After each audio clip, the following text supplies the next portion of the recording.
Merhabalar arkadaşlar, YouTube kanalıma hepiniz hoş geldiniz. Bugünkü videomda çok şık, çok zarif bir bandana modelinin anlatımını yapacağım. Hemen şöyle modeli yakından göstermek istiyorum. Örmesi hem çok kolay hem de çok keyifli. Bir saatte örülebilecek bir bandana modeli. Bu bandana yetişkin ölçülerine uygun. Hemen ölçülerini veriyorum. 24 santim. Eğer çocuk için örmek isterseniz de 19-20 santim yeterli olur. Bandanamızın şu kısmının düzgün olması önemli arkadaşlar. Bandanamıza şuradan başlıyoruz. Dönerek örüyoruz. Video içerisinde ayrıntılı olarak anlattım. Şu kısmın üçgen olmaması çok önemli. Bu modelde üçgen olabiliyor. Fakat beni takip ederek örerseniz şu alın kısmına gelecek olan yer dümdüz olacaktır. Bu kısma sonradan sık iğne giderek örüyoruz. Şöyle bandanamızı yakından göstereyim. Bandanamızı 3 numara tığ kullanarak ördüm.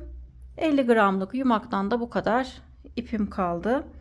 Video içerisinde de tığ ve ip bilgisini ayrıntılı olarak verdim.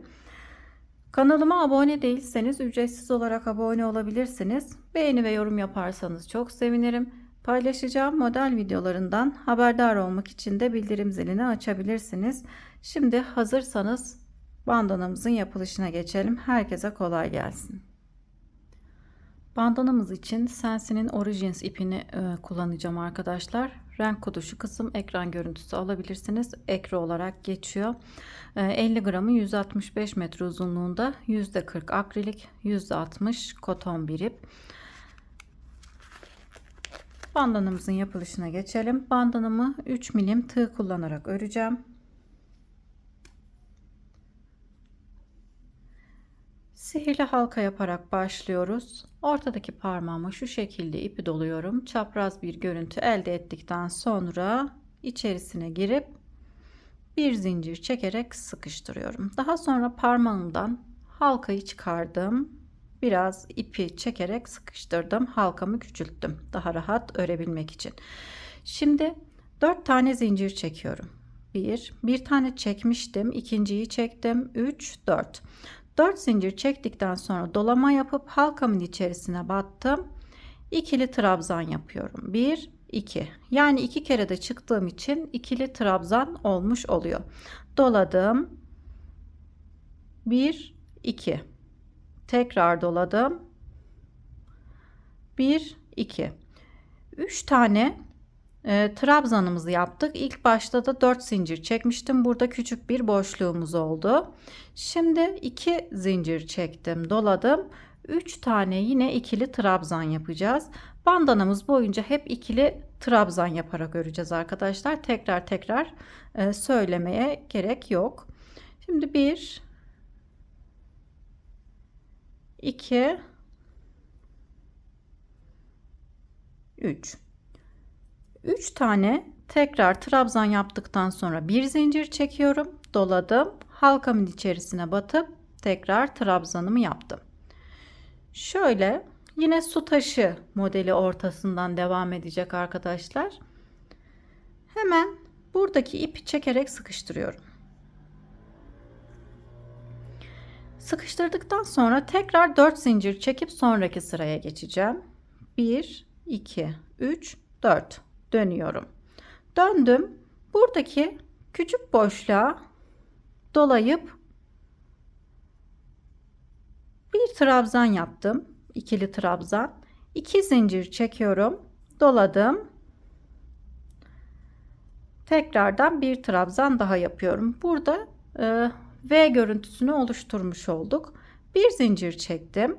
Tam ortaya su taşı modelini yapıyoruz. Su taşı modelimiz 3 trabzan, 2 zincir, 3 trabzandan oluşuyor. Önce 3 trabzan yapıyorum. 1, 2, 3. 3 trabzan yaptık. 2 zincir çektim. Aynı boşluğun içerisine tekrardan 3 trabzan yapıyorum. Bandanamızın orta kısmı bu şekilde su taşı modeli olarak devam edecek. Bir zincir çektim, doladım. Hemen sıra sonundaki küçük boşluğa bir tane trabzan yaptım. 2 zincir çekiyoruz. Dolayıp aynı boşluğun içerisine batıp bir trabzan daha yapıyorum. Yine V şeklini verdik. Sonraki sırada V şeklini yapabilmek için bir zincir çekiyorum. Aynı boşluğa tekrar batıp buraya yine küçük bir boşluk oluşturdum. Sonraki sırada yine bu boşluğun içerisine V şeklini vereceğim. 4 zincir çekiyorum. Kenarlar hep 4 zincir arkadaşlar. Burayı fazla zincir çekerseniz bandanamızın ön kısmı şu şekilde üçgen görünümü alacaktır. O yüzden 4 zincir bizim için yeterli. En önemli kısım bu kısım arkadaşlar. Bu kısma çok dikkat edin. Dümdüz bir görüntü oluşması gerekiyor. Bandanamızın alın kısmına gelen kısmının düz bir görüntü olması için buralardaki zincir sayısı önemli. O yüzden 4 zincir çekelim. 5 ya da 6 zincir kesinlikle çekmeyelim. Yoksa üçgen bir görüntü olur. O da bandananın öne gelen kısmının kötü durmasını sağlar arkadaşlar. 4 zincir çekip sonraki sıraya geçtim. Burada oluşturmuş olduğumuz küçük boşluğun içerisine yine V şeklini vereceğiz. Dolayıp bir trabzan yaptım. 2 zincir çekiyorum, doladım. Aynı boşluğa batıp tekrardan ikili trabzan yapıp V şeklini verdim. V şekillerinin arasında hep bir zincir olacak. Bir zincir çektim, doladım. Buradaki V şeklini atlayıp hemen bu yandaki boşluğa geçtim. Bir trabzan yaptıktan sonra 2 zincir çektim. Tekrardan bir trabzan yaparak yine buradaki boşluğumuza da V şeklini oluşturmuş olduk. Hemen orta kısma yine bir zincir çekip su taşı modelimizi yapalım. 3 trabzan, 2 zincir, tekrardan aynı boşluğun içerisine 3 trabzan yapıyoruz. Şimdi bir zincir çekip hemen buradaki boşluğa, V boşluğunun içine değil arkadaşlar. Çünkü hep çapraz ilerliyor. Yandaki boşluklara V yapacağız. Burada bir tane V'miz vardı ikinci sırada. Bu sırada 2 tane V'miz olacak. Şöyle göstereyim. Bu sıradaki V şeklinin hemen çaprazına denk gelecek şekilde V şekilleri oluşturuyoruz. Bir zincir çekip hemen buradaki boşluğa batıyorum. Bir trabzan yaptım. 2 zincir çekip bir trabzan daha yapıyoruz. Bir zincir çektim, doladım. Sıra sonundaki küçük boşluğa da yine bir trabzan, 2 zincir doladım.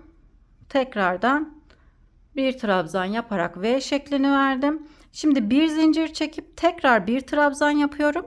Sonraki sırada tam şu kısma V şeklinin yandaki boşluğa tekrardan sonraki sırada V yapabilmek için bu boşluğu oluşturmak zorundayız arkadaşlar. Çünkü kenarlardan artıyor modelimiz. Bu sırada bir V'miz vardı. Bu sırada 2 V'miz oldu. Sonraki sırada 3 V şekli olacak şekilde ilerliyoruz. O yüzden kenarlarda bu şekilde küçük bir boşluk oluşturmamız gerekiyor ki sonraki sıralarda V şeklini oluşturalım. Yine 4 zincir çekerek sonraki sıraya geçiyorum. Şimdi sonraki sıraya geçtim. Hemen buradaki V'nin içerisine dolama yapıp batıp trabzanımı yaptım. 2 zincir çekiyorum, doladım. Aynı boşluğun içerisine batıp bir trabzan daha yaptım. Hemen V şeklini verdim. Buradaki V şeklini atlayıp hemen buradaki boşluğa batıyorum arkadaşlar. Bir zincir çekip batıyorum. Yine buraya da bir trabzan, 2 zincir, bir trabzan yapıyoruz. Tekrar bir zincir çekiyorum V boşluğun içerisine değil, hemen yanındaki çapraz gelecek şekilde ilerliyoruz. Yandaki boşluğa battım. Bir trabzan yaptım. 2 zincir. Tekrardan bir trabzan yapmış oldum. 3 tane V görüntümüz oldu arkadaşlar. Hızlı anlattığımı düşünüyorsanız sağ köşedeki ayarlar kısmından yavaşlatabilir.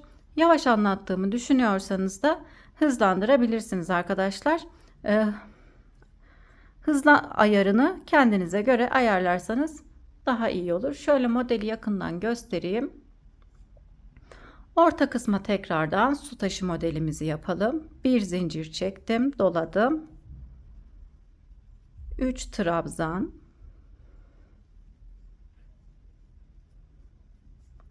2 zincir doladım.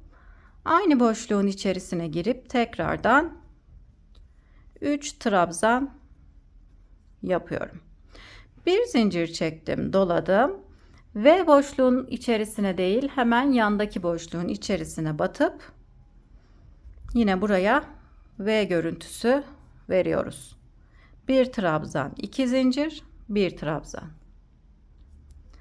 Bir zincir çektim, doladım. Hemen V boşluğa değil, yandaki boşluğa batarak tekrardan bir trabzan, 2 zincir, bir trabzan yapıyoruz. Tekrar bir zincir çektim, doladım. V boşluğunun içerisine değil, hemen köşedeki, yani sıra sonundaki küçük boşluğun içerisine batıp bir trabzan, 2 zincir doladım. Tekrardan bir trabzan yaparak V görüntüsünü verdim. Yine buraya küçük bir boşluk yapmam gerekiyor arkadaşlar. Bir zincir çekip doladım. Sondaki boşluğun içerisine giriyorum. Bir trabzan yapıyorum. Sonraki sırada bu boşluğun içerisine yine V şeklinde trabzanlar yapıyoruz.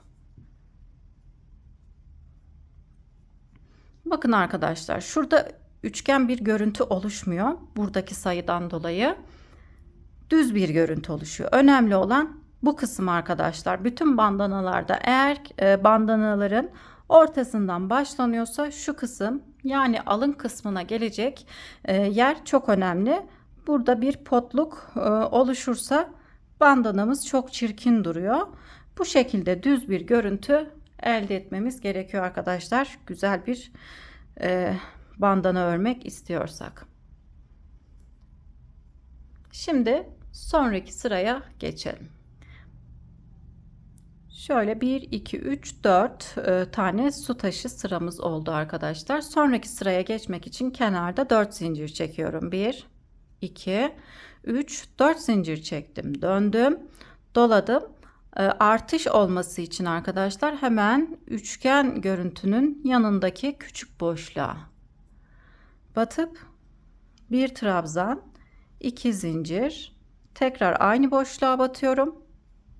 Bir trabzan daha yaparak üçgen görüntüsü elde etmiş oluyoruz. Bir zincir çekiyorum, doladım. Üçgen görüntüsünün içerisine değil, üçgen boşluğumuza değil, hemen yandaki boşluğun içerisine batıp buraya bir trabzan, 2 zincir, bir trabzan daha yaparak üçgen görüntüsü elde etmiş oluyoruz. V şekli arkadaşlar. Tekrar bir zincir çekiyorum, doladım. Hemen yandaki boşluğa batıp 2 zincir çekip aynı boşluğun içerisine batarak V görüntüsü elde ettik. Bir zincir çekiyorum. Şu kısımlar arkadaşlar bir zincir çekiyoruz. Bu kısımlarda V görüntüsü oluştururken de 2 zincir çekiyoruz. Burayı da unutmayalım. Bir zincir çekip V görüntüsünün içine değil, yandaki boşluğa batıp trabzanımı yaptım. 2 zincir çektim. Aynı boşluğa battım. Bir trabzan daha yaptım. Bir zincir çekerek bandanamızın tam ortasına geçtim. Su taşı modelimizi örüyoruz. 3 trabzan, 2 zincir, 3 trabzan. Dediğim gibi trabzanları ben ikili olarak çalıştım. İsterseniz üçlü trabzan da yapabilirsiniz.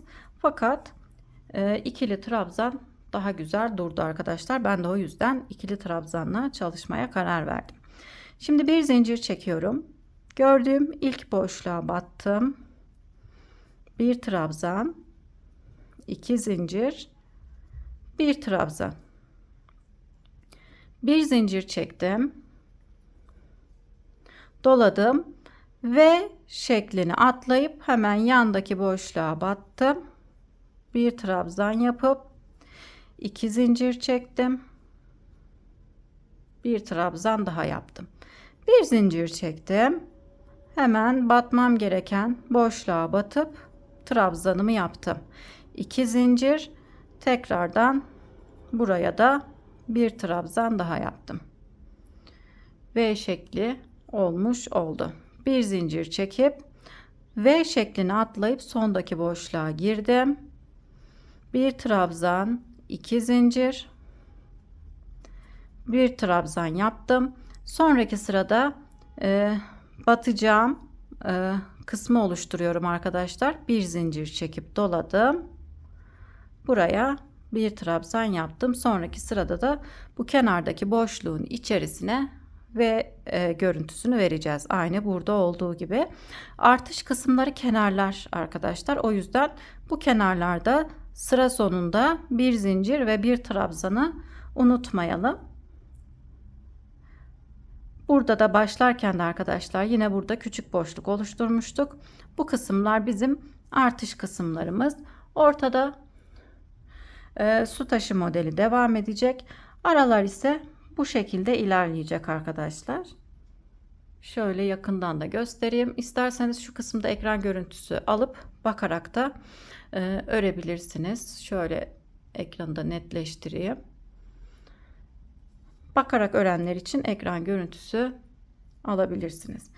Şimdi istediğim uzunluğa gelene kadar öreceğim arkadaşlar. Çocuk için örüyorsanız şu kısmın 20 santim, 20-21 santim olması gerekir. Yetişkin için örüyorsanız da 24-25 santim yeterli oluyor arkadaşlar. Şimdi ben o kısma kadar örüp geliyorum. Bandanamızı istediğim uzunluğa gelene kadar ördüm. Ortadaki su taşı modellerini sayarsak 1, 2, 3, 4, 5, 6, 7, 8, 9, 10, 11, 12, 13, 14, 15, 16, 17, 18, 19, 20, 21 su taşı modelimiz olmuş. 21 sıramız olmuş yani arkadaşlar. Büyüklüğünü kendinize göre ayarlayabilirsiniz. İsterseniz 1-2 sıra eksik ya da fazla yapabilirsiniz. Bu aşamada ütüledim arkadaşlar. Gerçekten çok güzel oldu. Çok zarif duruyor. Pamuk içerikli bir ip olduğu için yüksek ısıda bile ütüleme yapılabiliyor. Şimdi ben kenar kapatmasını yapacağım arkadaşlar. Hemen şöyle uç kısımdan V görüntüsünün içine sık iğne yaparak geliyorum. 1 2 kenarlarını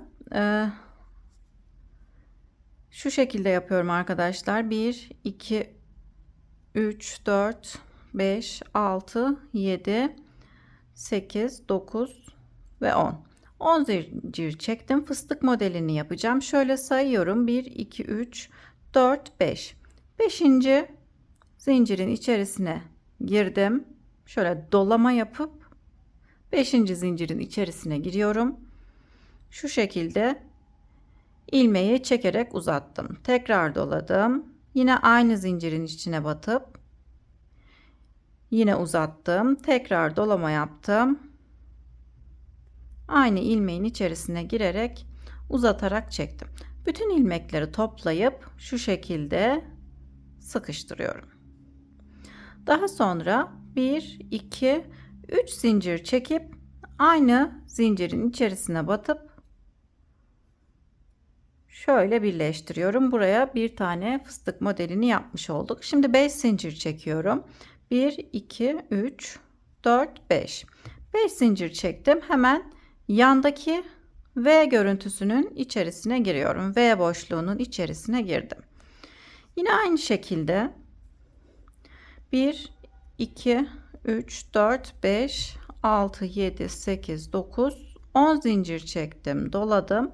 Sayıyorum. 1, 2, 3, 4, 5. 5. zincirin içerisine girip 1, tekrar doladım. 2 ve 3. 3 kez battıktan sonra bütün hepsini toparlayıp birleştiriyorum. 3 zincir çekiyorum. Aynı zincirin içerisine girip buraya sabitliyorum. Daha sonra tekrardan 5 zincir çekiyorum. 1, 2, 3, 4, 5. 5 zincir çektim. V boşluğunun içerisine girip sık iğne yaparak sıkıştırıyorum. Bu şekilde fıstıklar yapıyoruz arkadaşlar bandanamızın çevresine.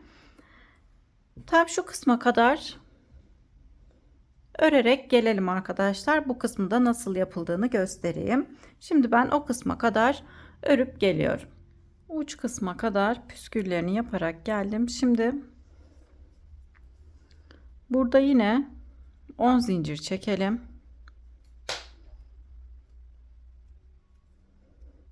10 zincir çektikten sonra 1, 2, 3, 4, 5. zincirin içerisine girip çıkıyorum. Yine aynı şekilde fıstık modelini yapıyoruz. 3 kez battım. Bütün ilmekleri toplayıp sıkıştırdım. 3 zincir çekip yine aynı zincirin içerisine girdim ve sıkıştırdım. 1, 2, 3, 4, 5. Bu defa tam ortada olan trabzanın tepesine batıyorum. 5, yine 10 zincir çekelim.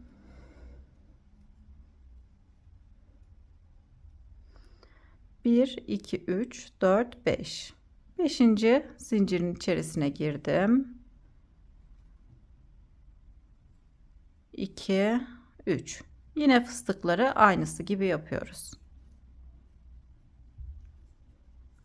1, 2, 3 zincir çekip aynı zincirin içerisine girip sıkıştırdım.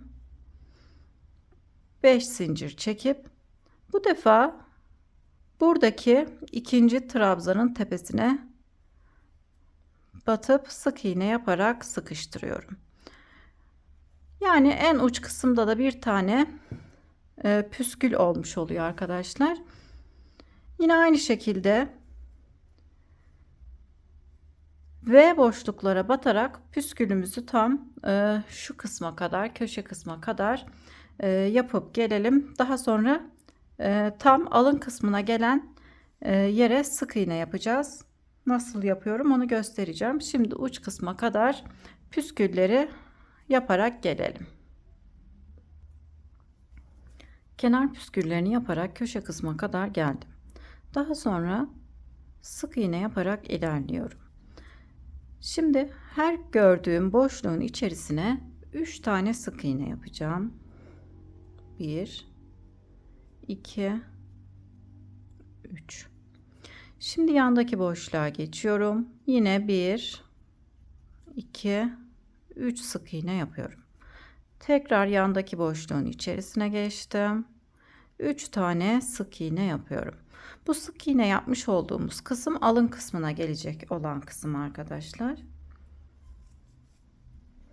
Sık iğne yaparak bu kısmı tamamlayalım. Daha sonra bağcıkları nasıl yapıyorum sizlere onu göstereyim. Daha önceki videolarımı izlediyseniz bağcık yapımı aynı. Şimdi ben bu kısmı da tamamlayıp geliyorum. Her boşluğa 3'er sık iğne yaparak ilerliyoruz. Kenar püsküllerini tamamladım. Bağcığımızın bir tanesini yaptım arkadaşlar. Elimde şöyle bir aparat vardı. Uç kısmına taktım. Çok şık durdu. Sizler de bu kısma boncuk takabilirsiniz. Şimdi diğer bağcığını birlikte yapalım. Nasıl yapıyorum sizlere göstereyim. İpimi 1 metre uzunluğunda 2 kat olarak alıyorum. Şu şekilde ipim 2 kat. Tam köşe kısma ipimi geçiriyorum. Daha sonra iplerden bir tanesini elime doluyorum. Diğeri alt kısımda kalıyor. Alt kısımda kalan ipi şu şekilde tığıma dolayıp diğeriyle örüyorum. Alttakine doladım. Diğeriyle ördüm. Alttaki ipi tığıma doladıktan sonra parmağıma doladığım iple örüyorum. Bu şekilde bağcıklarını yapıyorum arkadaşlar. Sadece zincir çekerek bağcık yaparsak çok ince oluyor. Görüntü olarak güzel durmuyor. Hem de kullanışlı olmuyor. Bu şekilde I-cord tekniğiyle bağcıklarımızı yaparsak daha muntazam, daha güzel bir görüntüsü ve kullanışlı oluyor arkadaşlar. Şöyle yakından da göstereyim.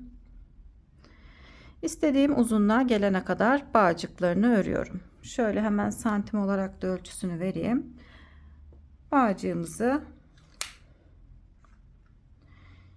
23-24 santim kadar örelim. İsterseniz uç kısmına boncuk takabilirsiniz. Takmadan da kullanılabilir. Şimdi ben bağcığımı diğer bağcığım kadar örüp bandanamızı tamamlayıp geliyorum.